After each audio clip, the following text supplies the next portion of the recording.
मराठी साहित्य संमेलनाचे नियोजित अध्यक्ष श्रीपाल सबनीस यांच्या वादात आता काँग्रेस आमदार नितेश राणे यांनीही उडी घेतली आहे। सनातन संस्थेच्या संजीव पुनाळेकर यांनी ट्विटरवर केलेल्या वक्तव्याला नितेश राणे यांनी उत्तर दिले। श्रीपाल सबनीस यांना गरज भासल्यास संरक्षण देणार, तसंच गोळीनं आम्हालाही उत्तर देता येत अशा शब्दात यांनी इशारा दिला आहे। तर राज्य सरकार सबनीस यांना संरक्षण देणार असल्याचं सांस्कृतिक मंत्री विनोद तावडे यांनी सांगितलं। तसंच नितेश राणे यांचं वक्तव्य अयोग्य असल्याची टीका तावडेंनी केली आहे।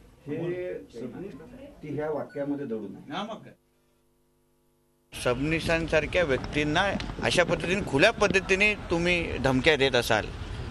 आतापर्यंत विचारांची लढाई विचारांनीच लढायची असं सगळं बोललं जायचं, पण आता गोळ्यांची भाषा होत असेल तर गोळ्यांनीच उत्तर देण्यासाठी आम्ही समर्थ आहोत।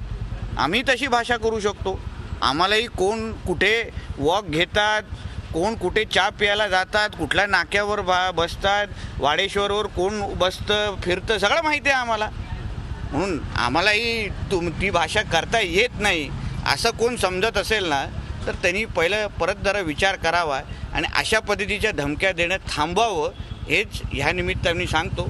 सबनीस साहेबांशी भेटलेलो आहे, त्यांना कुटुंबामध्ये जे काय भीतीचं वातावरण आहे पाहायला जे मिळालं त्याबद्दल त्यांना सांगितलं चिंता करू नका, तुम्ही ह्या लढाईमध्ये एकटे नाही आहात, आम्ही सगळेजण तुमच्या बरोबर आहोत आणि जसा तसं उत्तर देण्यासाठी पण समर्थ आहोत।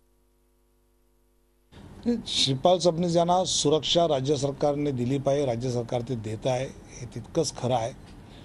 पण या विषयात धमकीची भाषा जर अशा पद्धतीने होत असेल तर निलेश राणेने सिंधुदुर्गात तर किती वेळा अपयश पचवलं असेल।